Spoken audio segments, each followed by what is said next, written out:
You what? Good. I don't know if I put my phone on Do Not Disturb. It was. I checked. Okay. I didn't check the internet. We're here. Uh-oh. Welcome to Books We Never Read. Except for those we have. I'm Nicole. And I'm Jason. I'm totally distracted by the fact that I forgot to make sure we were on the right internet. So hopefully everything looks good. Welcome to Books We Never Read. It's a Monday and not a Sunday, and boy, We are so excited to be going back to Sundays. I just couldn't be more confused. So, if this is your first time joining us and you haven't read Verity yet, get out of here. Just go now because I can't hold it back anymore. So get out of here, go back, read the book, and then start watching week 1 Verity, and then you can catch up on week 2 Verity.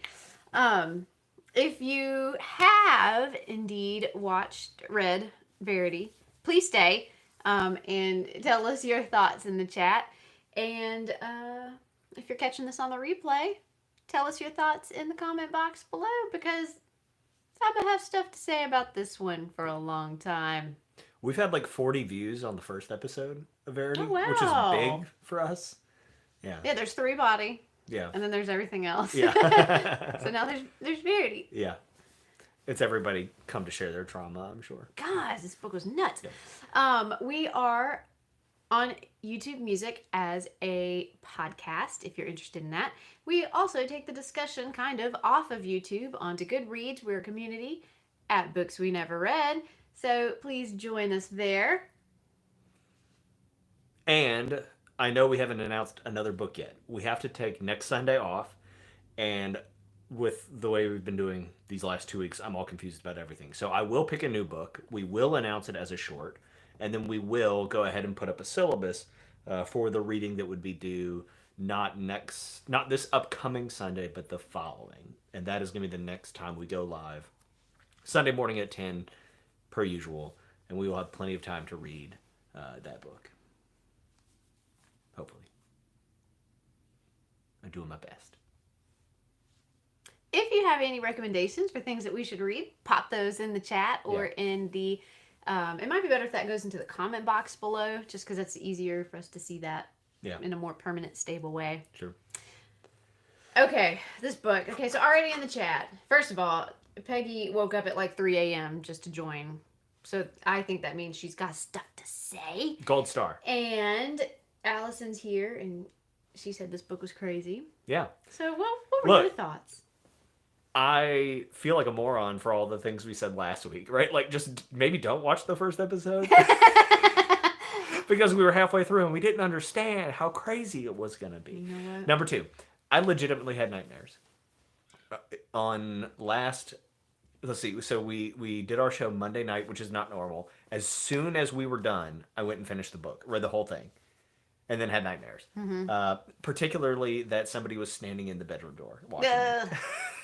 Yeah. So the way I've been describing this to people who are not going to read this at all and have no interest in it is that this is the horror of the mundane, right? Like it's the horror of like this could happen, and I think that's kind of like an interesting genre because like you have horror about like demons and you have horror about ghosts and possessed dolls and all these things that are never going to happen to me. They're never going to happen. And so, like, they're scary, I guess, for, like, jump scare reasons. And, like, I don't like gore. And so, like, there's stuff like that where you're just like, oh, whatever. And then there's this. And people are so much scarier than demons and ghosts and stuff like that. And I'm kind of, like, juxtaposing that to... I'm calling it horror of the mundane because there's also, like, cosmic horror, which is something that we've done a lot of on this show. And cosmic horror is about, like, being alone in this like large universe and the mysteries of the things that you'll never understand. But the human mind is also that thing, right? You can't know another person's mind. You can discover all other points in the galaxy, but you cannot discover what's in someone else's mind. And so I think this horror of the mundane thing really ties in with a lot of the other kinds of horror that we like. Thank you for coming to my TED Talk. Well, so speaking of, you can't know what's really going on in someone's mind. My first question I have written down is, how well do you know someone? Lowen throughout the book was just getting more and more upset that Jeremy just did not truly know Verity. They were married for like 7 years. Was that it? 7? Yeah, I guess so. Because Plenty of time. Plenty of time to really know somebody well enough. You're telling me he read a piece of that manuscript and didn't once think, like, this doesn't check out. He immediately read it and was like, she did this thing. I think, we are, and I'm sure we'll discuss this, we are led to believe that the manuscript is all lies. But there is a piece of truth in there. And that piece of truth is, at some point, Verity writes, after the second child's death, and you looked at me, and that's when I knew you suspected me. He didn't double try to murder her and fail both times, because he just read a manuscript and then decided that she was a killer. He did it because he already was believing that she was a killer. Which makes it worse, right? No? That's your wife. Yeah. you married, and you should know. Yeah. I'm not siding with Verity. Okay? I just need you to know that. But I'm saying, I can't read, this book of chaos written by this person who is not chaos and be like, oh my God, everything I know is a lie. I would be like, what is this? Because this is not how this played out. How did he not notice that some of those things are not how they played out in real life? How did he not notice it was opposite day? I don't think that's true, right? I don't think there was anything that was opposite day. It was from her perspective. It was true events from like the evil persona perspective or whatever, right? And a lot of the things that she's describing are things he was never there for, Whenever she says, the kids are, I let the kids scream and cry all day, and then he would come home and I would like, and then they look okay. Like he wasn't there for that. Right.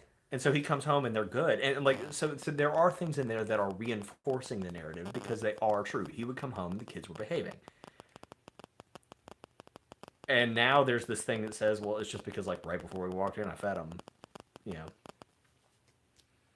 I don't think it's that crazy, but I live in a world all day where there are people who had families who have done terrible things that they never saw coming. And this is totally believable to me. Why would he go straight to trying to kill her instead of just turning her into the cops? Well, because he is grieving, right? He's lost his 2 daughters. His whole world is turned upside down. Mm-hmm. It's not so much an act of the kind of the way that I saw it was like, yes, he's trying to kill her, but he's also trying to kill himself, right? That is what he's trying to end it all. But he's horrified, and like, how could he? How could the cops bring justice upon someone who has done something like that? And we have plenty of real life stories of this sort of thing happening, where fathers have discovered that something has happened to their children, and they've gone and murdered the person. Plenty. So this method of like writing that she's taken up. Do you believe? Okay, so first of all, the editor mentioned it to her while they were all at dinner. Mm-hmm. Do you think he really tuned out? Yeah, probably. This whole thing. Also, and I'm just now remembering this. That's why I didn't finish my sentence, because I like went off into like this whole other thing. But she even mentioned in the like bad version of history, like, oh, what? He's probably reading someone else's book. Yeah. Well, he was. I mean, he was reading Lowen's book. Maybe. Yeah. Yeah, definitely. Interesting. Maybe. Yeah. Okay. So, anyways, so this is like oh god, I just can't talk. This is like when actors do, is it method acting? Yeah. Like what, they're just fully in character and, I feel like you tell someone, right? Like if you're married to an actor. Yeah. And they're like, okay, I'm about to do this. I'm going to go live in the woods for 7 months. And you say, all right, you go do your work, and I support you and I'll be here when you get back and that's fine. So why wouldn't she do that with this manuscript? Why wouldn't she label it like, this is a book of, like, exploring writing styles and is not true? Yeah. Well, so number one, you can just tell everybody, I'm going to do this. So number one, don't do this. This is weird. This was bad. Number two, if you are going to do this, tell everyone. Number three, Yes. put a disclaimer on the front. Yes. This is all lies. Remember that one time at the barbecue when I told you I was going to write a book of lies? Yes, this is the book of lies. And, like, so how far do you go, with your craft, right? Mm-hmm. Like, you do have to be careful about the things that you let yourself think and the things you let yourself say. Like, that's just a real life thing, right? Yeah. You can convince yourself of any truth, feelings, or emotions or whatever. And so doing what she has said she has done is very dangerous psychologically, right? Like, you should be spending your time writing down, like, positive affirmations about, like, the things that you think are true about yourself in a good way. Because eventually your brain will believe that and then make it happen. So to be writing all these things for the sake of honing your craft. Yeah. And she says it was kind of therapeutic.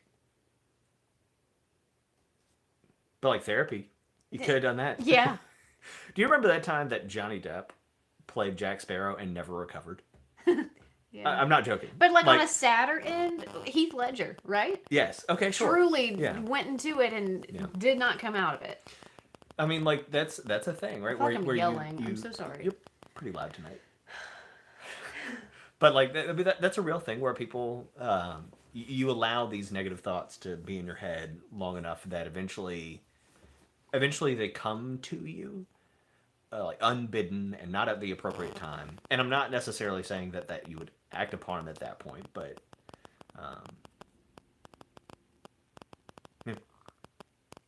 Peggy doesn't think the manuscript is fake. Okay, I agree. I don't think it's really fake. She says, I don't think he read it before, like in her letter. I don't think he strangled her to the coma. I hadn't thought of all that. I don't really have a strong opinion there, I guess. But do I have any evidence that the manuscript, that the letter is fake? No, I don't. However, the only person who would have found that letter in this hole under the bed is the boy, right? Like, that's the only person. The Jeremy didn't know there was a hole under the bed. Right. We don't even know that he found the letter. We just know he hid his pictures there. Right. Yeah. Right. Yeah, he didn't find the letter. Lowen found the letter. Anyway, I don't think that the letter was intended for Lowen to find, necessarily. Right, because she was really going to try to dip out of there. Yeah.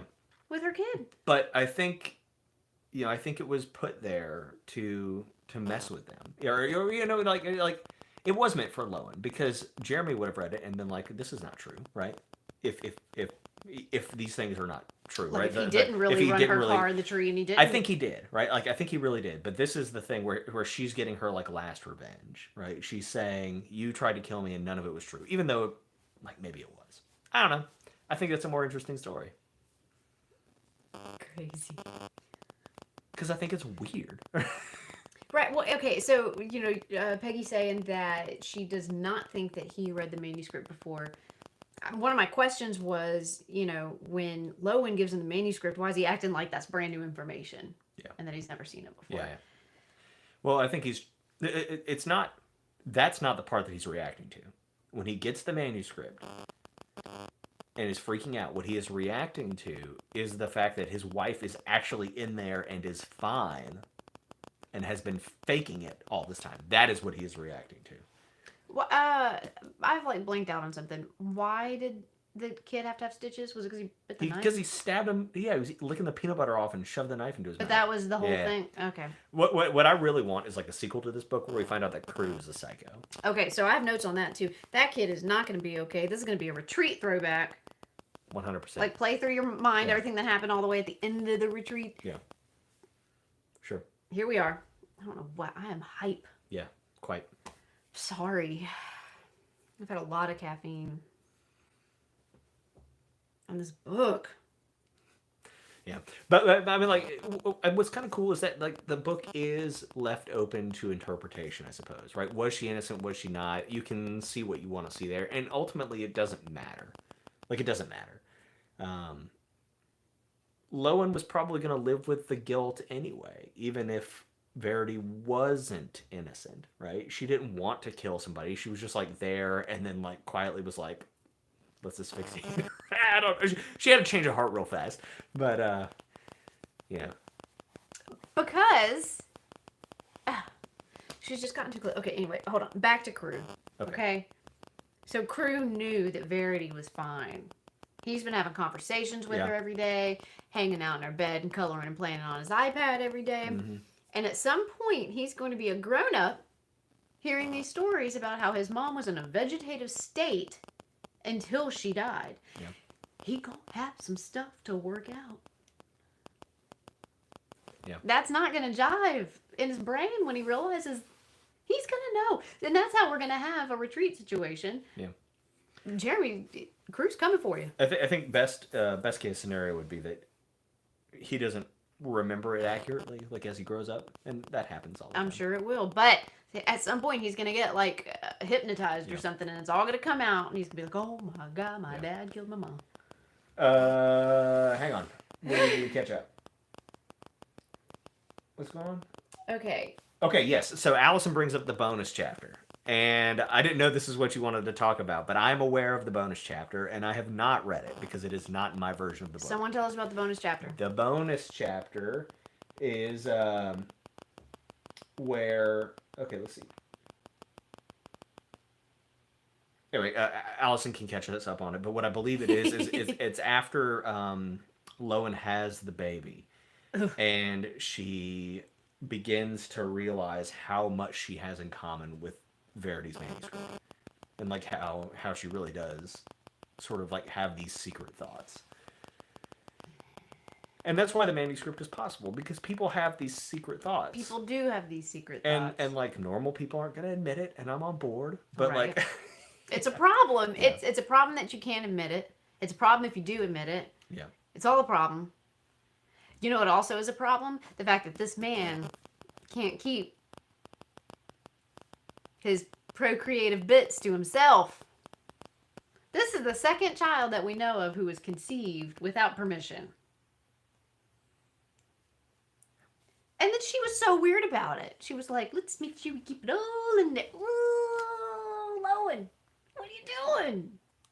You ain't got no money. She does now. You ain't got no house. Yeah. Okay, the fact that she kept staying there, like, I'm everywhere. This whole book has wrecked my life. I'm so glad it's over. The fact that she kept staying in that house. Yeah. She's like, that well, I don't have anywhere else to go. Go anywhere else. It's New York City. You can live in a restroom. Yeah. Who cares? Well, but that's part of what's interesting is because how her story parallels with Verity's, right? Verity didn't leave because she needed money, and so she stayed in that house.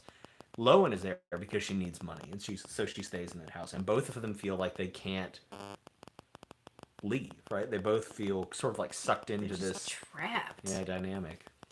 Just trapped. I did not understand in her letter how she now had access to the finances. She's like, it's not like I can just go to the bank. She probably could have just gone to the bank. Honestly, I didn't buy that part. And been like, I recovered. Here I am. In my view, that is the weakest part of the whole... that is the best evidence for Verity's still a liar, and she's just like playing a guilt trip on people. Because she's like, I couldn't leave, and no one... Like, what would I do? You just go to the cops. Real quick, maybe like while Jeremy is out of town in New York for a night. Yeah, and just say, this looks crazy. Yeah, but here is what has happened, and we need help. Yeah. Oh. Come on. And like she had a nurse, right? Like she could have just been like, hey, I need help. I don't know. I didn't buy all that. And they're like, who in their right mind? They're poking her and prodding her. How is she not like, ugh, every once in a while? So there's this one scene where Verity is downstairs and Lowen puts on the TV and she walks back in and the TV's off. It's the second time the TV is off. And Lowen gets down in front of her and says, like, tell me you're in there. I know you're in there. And then Verity pees herself. Mm-hmm. And in hindsight, that scene is like funnier at the end of the book. I know that sounds bad, but like because Verity's just there, she's like, I'm just gonna do this to spite you, and that tickles me a little bit. Yeah. But you know, How crazy. I wouldn't be able to, well, I mean, y'all know I talk too much. I talk in my sleep. Like, I wouldn't be able to. I get that Fake the this. concept is that she saw Jeremy walk into that room and she realized like I have to pretend to be in a coma or he's going to kill me again. I get the terror that must bring, but that dude leaves the room a lot, and then you could just run away and disappear. And Yeah. I mean, there's a lot of options. Or here. just tell the docs, like, Yeah. And I'm I in understand. danger, get him out of here. I know that she wanted to like protect Crew, but Crew is not really in danger from Jeremy. Like he's just not. Right. So Lies.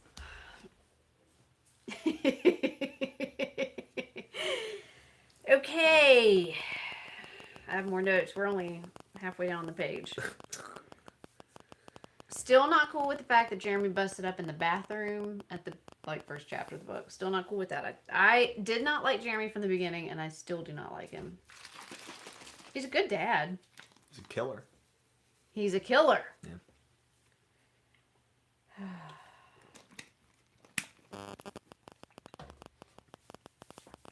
You know, and the murder that Lowen is involved in makes a lot more sense when you realize that he has had two failed, you know, assassination attempts before. He did it in the heat of the moment the first time, right? He was so upset he tried to kill her. He realizes she's not dead. She's going to tell on him, so he crashes her car into a tree. Fails again. And then that's why he goes and tries to kill Verity a second time, right? Like Verity might be a psychopath. It doesn't matter. The point is that Jeremy has attempted murder 2 times, and that if Verity says, "Lowen, that man tried to kill me twice," it's over for him and his new little life, and he might go to jail. And so he's got to kill her, right? Like because he's still trying to cover his tracks from the first like emotional time, and he's got to make it believable. And that's why. If he has read the manuscript before, he screams and cries as he's reading it because he's putting on a show so he can justify trying to kill this lady.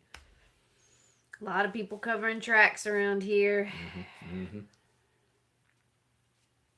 And so now their new relationship is being built on deceit. Lowen's pretending to not know truths about Jeremy. Mm-hmm. She's not going to tell him truths about Verity. I know it sounds bad, but like it's probably not terribly uncommon.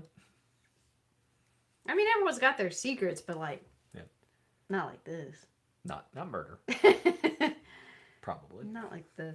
And she's so dumb at the end, like, oh, this isn't the family that Crew started out with, but it's the family he's got now. Oh my god. Gosh. Oh. Everybody's crazy in this crazy book. So I'll say this. I think I liked it. Oh yeah, I totally liked it. It's taken me a while to like come around to Yeah. it, but like it's I mean like it's it's truly horrifying. Right? Yeah. And there's also yeah. this aspect I kind of feel that I like of the monkey's paw, right? Do you remember that play or whatever it was? And, You wish for your son to come back. and he comes back as a He monster, comes back. right? And it's just about regretting, and it's about trying to do something good, I guess, if you can call murder that, and then like regretting it as you go, right? And so you know, Lowen gets involved with his family. She's trying to like make their lives better or whatever, and then gets involved in this murder scheme, which she thinks maybe her husband or whatever he is. Well, I don't know. And then I like the regret thing, right? Like it doesn't all nobody finds out about the murder. Nobody goes to jail. And it's still bad for them, right? Like this isn't like a successful heist, No. right? Like they didn't get away with the money, you know. Well, they kind of got away with the money. They did, but they have to live with themselves, right? Yeah. And again, but that's what the book is about. The book's not about murder. The book is about how do you know others and how do you know yourself? And Verity holds these secrets, and Jeremy holds these secrets, and now Lowen holds these secrets, and they're all just going to go and keep living their lives. And Crew is going to grow up, and his parents will hold these secrets, and someday he will find out, and he will hold those secrets from his wife. And like talking about like cyclical stuff, Lowen broke up with her, not editor, publisher, because he had fallen in love with her character, Yeah. who he thought Yeah. she was. Yeah. But here she is marrying Jeremy, Right. who Well, has kind of fallen in love with just the idea of her, right? Like, sure. he read her book, he had her come out. Oh, they're bound in Yeah. trapped audiences. But Lowen also falls in love with her character of Jeremy, who is not a murderer, right? Mm-hmm. That part of the book I think is interesting because I don't think it's weird and I don't think it's unhealthy. I think it's totally normal, and that's where the horror comes in. Yeah. Right? Everyone has a character, Yeah, right? Like you're right. Who I Am With You is somewhat related, but definitely not who I am at work. Yeah. Who is not what I am with maybe my family. Right. And everyone naturally adopts these masks that they, Right. and the people who can't adopt masks, like we're not like, ooh, they're authentic. We're like, We're that like, guy's a psycho. They're buttholes. Yeah, like what a weirdo. Yeah. Boy, and that goes back to what Peggy said at the very beginning is, we choose how much of ourselves we allow people to know. Right. Well, and that's why I think this part is interesting is because I think everyone presents a mask, and I think everyone keeps secrets in certain situations, right? Like, you don't need to know, everybody Right. doesn't need to know everything about you. Right. But what happens when that thing is murdering your kids? What happens when that thing is murdering your wife? Where's the line? Yeah, this book takes something that is a totally normal part of human interaction, and then it's just like, but what if it was really bad? And it was really bad. And this happens to people all the time. All the time? Yes. 100%. Last week, you were really on a mom journey. Oh, was it? You were really tracking the moms. Yeah. So, like, Verity and her mom are estranged, right? Yeah. Because of what Verity writes. Yeah. Did she grow up in, like, a real religious household or something? Is that what it was? I don't remember. Yes, that was it. And then Verity and her daughters. Sure. Lowen and her mom. Yep. And then with this bonus chapter, Lowen and her child. I don't know the gender, but yeah. Mom Trom. Mom Trom. It's not... I don't want to put it in the same category, though, Definitely not. as Wrong Place, Wrong Time. That was Mom Trom, but, like... Yeah. But there's an There was interesting... resolution. There's an interesting parallel, though, because Wrong Place, Wrong Time was all about that wife not knowing her husband and the secrets that he had. Oh, yeah. I mean, it was. But the whole time, she knew, like... She didn't give up on him, right? Right. She read the manuscript and was like, that ain't right. Something here doesn't add up. Yeah. She didn't just immediately be like, what? Yeah. I mean, she got upset with him, I think, at the beginning. I don't really remember, right? But for a while there, she thought he was a murderer or a kidnapper or something. The burner phone and... Yeah. And all that. She's like, whoa. Like, because it was, like, stuff that was implicating him in a murder, but she didn't give up. Yeah. I might be remembering it wrong. I mean, it's pretty close. You can correct me. But it turned out okay. Yeah. This did not. No? Real retreat vibes. How do all these crazy people think lasting relationships based on trauma are good ideas? Wow. Yeah, how come this book is labeled as a romance?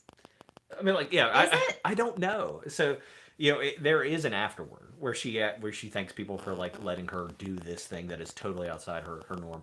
And she normally writes romance, Right. is my understanding. And so she wrote this thing, and I think it just gets lumped in there sometimes. Because but she is it's a not. romance writer. Right. Yeah. It's kind of like how, like, Rebecca Yarros is a romance writer, but she wrote this fantasy. And she just used her skills from one into the Gotcha. other genre. I didn't know You that. know, but...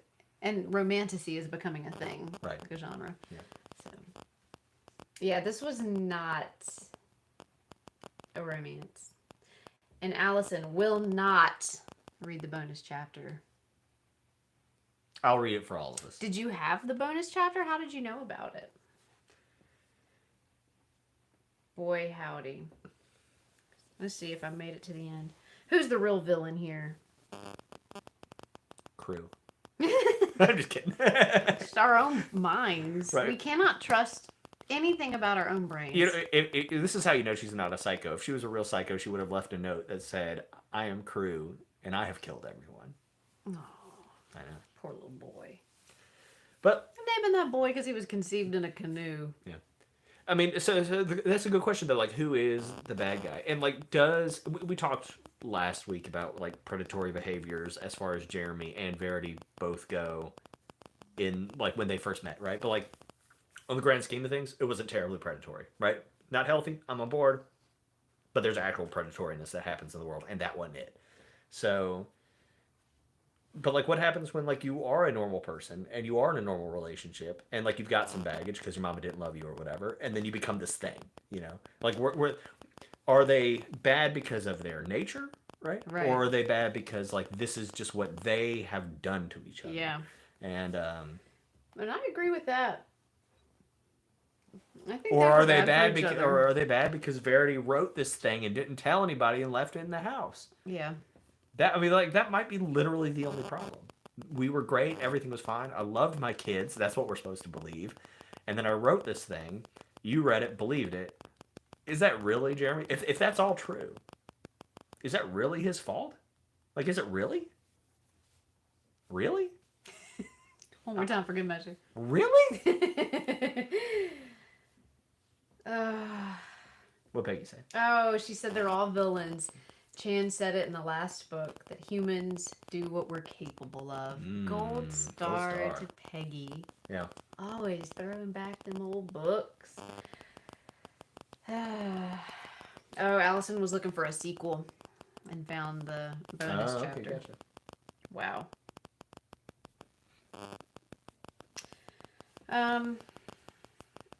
Another thing that will stick with me forever. So I audiobooked most of this. And the narrator, when it was time to read So Be It, her voice was just so...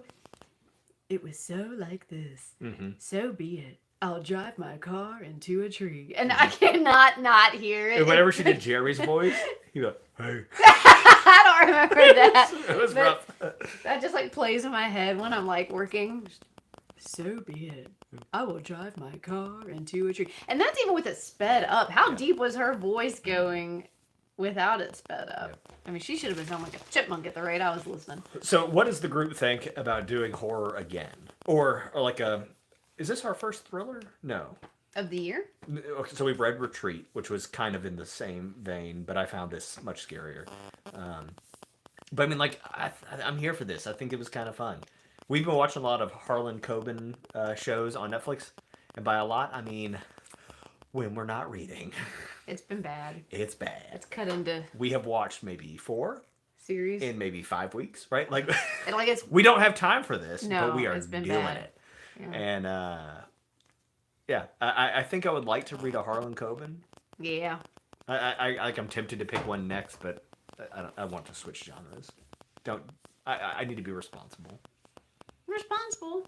It's the book club. Give the people what they want. Give the people what they want. Horror is a big yes, but not king. Yeah. Well, I was so disappointed in the vampire book. I'm really interested in Stephen King. I don't think I'm interested, but I'm interested in not for the books, but for like the universe behind the books. I don't really care about any particular book.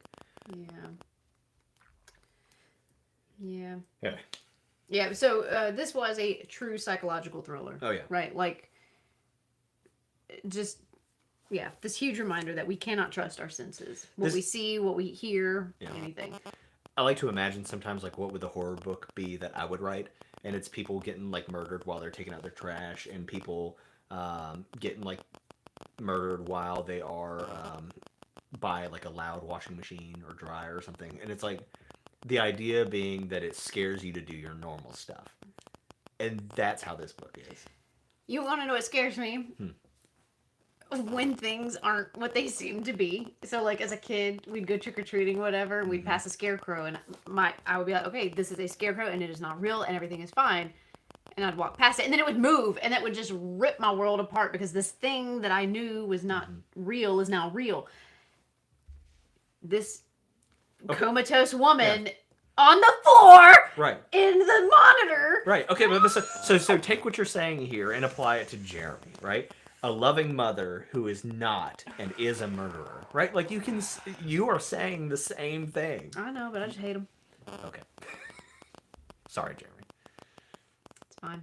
But just like it's the Jane Eyre thing. It's the there's someone crawling around in the walls thing. It's her standing at the top of the stairs when she's supposed to be in a vegetative state. Yeah. That is so scary to me. Yeah. Yeah, I'm aboard. It's scary. These were my mad notes I wrote about 5 minutes before the show started. It was good. Manic. This book was crazy. Yeah. But it was a short read. And if somebody's like, give It me was something... the longest short read I've ever read. Yeah, if somebody's like, give me something scary and unhinged, I'm going to recommend this immediately. Unhinged is the word. Particularly. I Googled, like, what are some book club questions that people ask with this book? And it was like, a lot of people use one word to describe their reaction to this book. What's your word? And all I could think of was... Unhinged. Unhinged. Yeah. That was it. Yeah, the turn of the screw is a real mind situation. Peggy says, religious horror. I read the Briar Witch trilogy and it was cool and short. If you want a universe, you need Christopher Moore, Jason. I'll have to check that out. And if she was going to run, she would have done it when she locked them in the bedroom. She Yeah. wasn't planning to run off with the kid. Yeah, you're right. I mean, you're absolutely right. She could have got the kid at that point. She had plenty of opportunity. Yeah, why did she write about locking him in but not leave? Well, because she didn't have the money. She could have just gone to the bank and been like... You can call your publisher and be like, I'm healed. Where's my money? I mean, it's your money. Yeah. If you are of sound mind, you go get it. Yeah, this whole thing, I don't know who to believe, and that's what's the most upsetting. I think I like things that don't have like a clear ending. Oh, I'm mad about it. Yeah. All right. Well, I think we've said about everything we need to say for tonight. Okay. We've yelled at our audience for 37 minutes. I'm sorry. You can turn the volume down. Yeah. I've had to like not live this trauma for a whole week, and then it's just all come back. Especially for you, it's come back for you. Well, we hope you had fun with this one. Yeah. And I have one more thing. Oh yeah. I think so. Like your reaction is so much stronger than mine. And I said last week that this isn't good, but like I don't find this all that shocking because of the nature of what I do. And I think that's what's bothering you the most, right? It seems totally normal to me that people have these weird psychotic secrets. Not everyone, but some people. And that is not a thing that your world is like, right? And if we imagine for a moment the handful of times that things like this have happened, it has been game changing, right? Yeah. And that's what bothers you, right? I mean, it's not even about them. It's about that this could happen to you. And that's why this is a good book. Don't you take my dogs out in a canoe with no life jacket on. Never. Safety first. Safety first. All right. So, if you're still here with us, congratulations. Thank you very much. We will be putting out a short sometime this week announcing our next book, and we will put out a syllabus on like a weird random day as we can fit it into the schedule for the syllabus for that book, so that we can be prepared not for this upcoming Sunday, but for the following Sunday, which I think, I don't know the date, but we'll get there. Here, I gotcha. Yeah, so feel free to like go rogue and the third. Read you something fun. Yeah. But and then recommend it to the book club. Yeah. I mean, yes, we read fun things, but like, you can get to go off course. You get to go rogue, do your own thing. Yeah. Cool. All right. Thank you all for being here. We will see you next time. Happy reading. Bye. Let's all read a self-help now and get happy.